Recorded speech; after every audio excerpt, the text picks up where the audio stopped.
नमस्कार दोस्तों, कैसे हैं आप सब लोग। आशा करता हूं कि सब लोग अपने अपने घरों पर स्वस्थ होंगे, सुरक्षित होंगे और अपने लक्ष्य के प्रति समर्पित होंगे। दोस्तों, बहुत दिनों से इच्छा थी कि आप लोगों को विषय के संबंध में कुछ जानकारी दी जाए।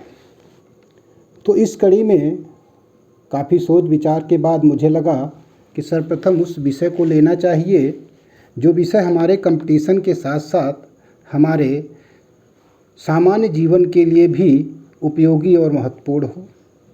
तो ऐसे में संविधान विषय को मैं सबसे पहले शुरू करने जा रहा हूँ।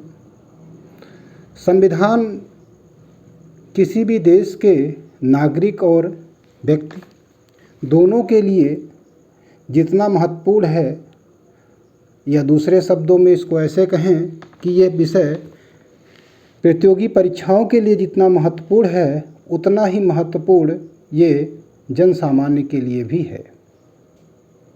जैसे कि बोर्ड पे मैंने लिख रखा है कि संविधान क्या है, और नीचे मैंने लिखा है कि संविधान किसी देश का सर्वोच्च कानून है। अर्थात ये ऐसा कानून है जिससे किसी देश का संचालन किया जाता है। संविधान के द्वारा ये पता चलता है कि कोई देश कैसे चलेगा,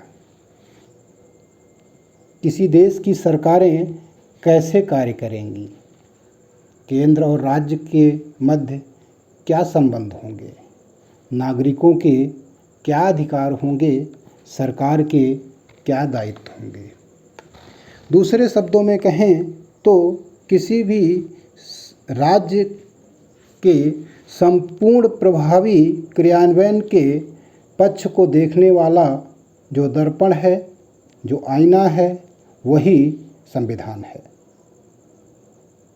संविधान में हमारे अधिकार भी दिए रहते हैं और हमारे दायित्व भी दिए रहते हैं। इसी प्रकार सरकारों के अधिकार भी दिए रहते हैं और दायित्व भी दिए रहते हैं।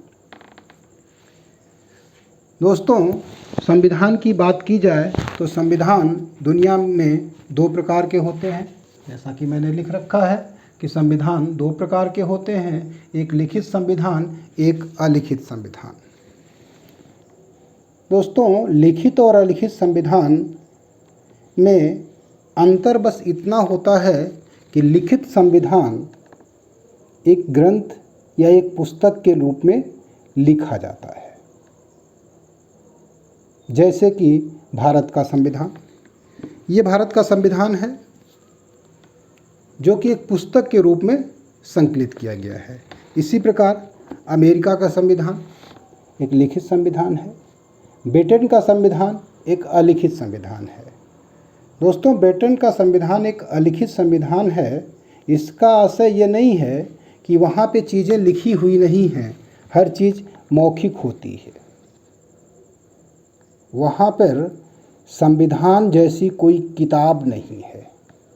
वहाँ कार्य संचालन के जो नियम हैं, जो विधि है, जो प्रक्रिया है, वो संबंधित विभागों के कार्यप्रणाली से निर्धारित होती है और उनके द्वारा उन नियमों को अपने पास ही संकलित किया जाता है।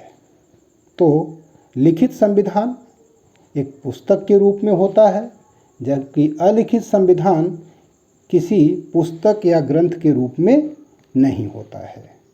लेकिन ऐसा नहीं कि ये लिखा नहीं होता है, ये लिखा होता है, लेकिन संबंधित जगहों पर, अलग अलग जगहों पर। राज्य सरकार से संबंधित कोई बात है तो वो राज्य सरकार के नियम कानून में लिखा हो, केंद्र सरकार की कोई बात है तो वो केंद्र सरकार के संबंधित विभाग के पास लिखा होगा।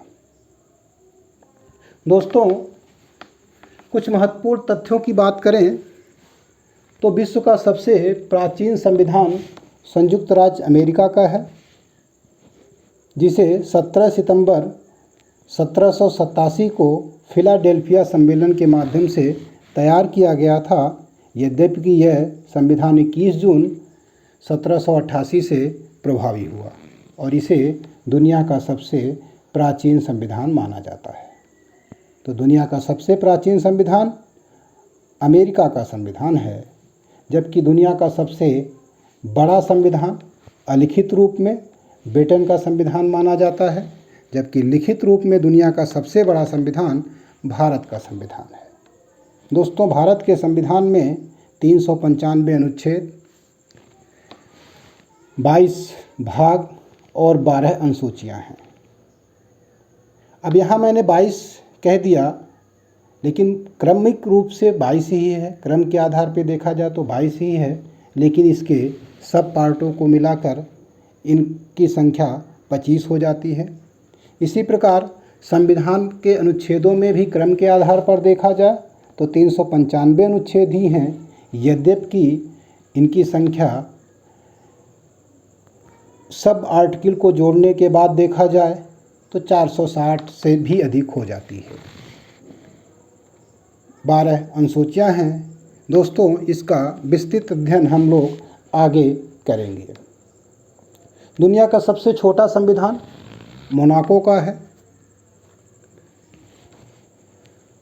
और भारत के संविधान की बात किया जाए तो भारत का संविधान भारत की आत्मा कहा जाता है। अभी हमने जाना कि भारत का संविधान जो है दुनिया का सबसे बड़ा लिखित संविधान है, जिसको हमारी संविधान सभा ने लगभग 3 साल के प्रयास के बाद तैयार किया था।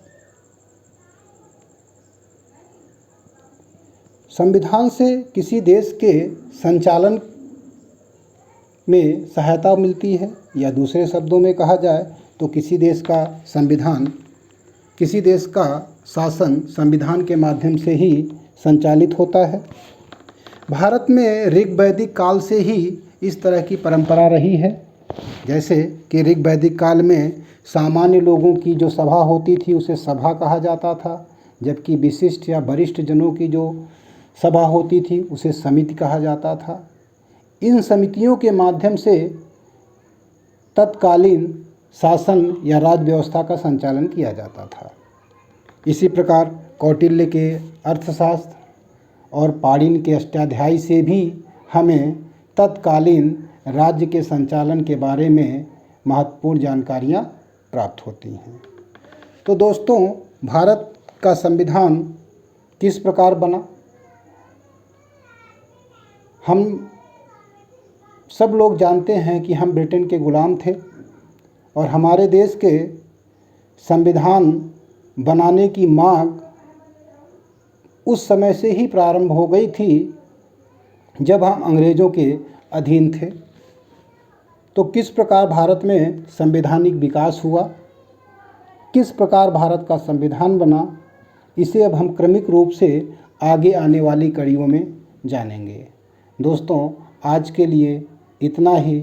आप स्वस्थ रहिए, सुरक्षित रहिए और हाँ, एक बात और, मेरे इस चैनल को सब्सक्राइब करिए, ज़्यादा से ज़्यादा शेयर करिए, जिससे मेरा हौसला और बढ़े। धन्यवाद।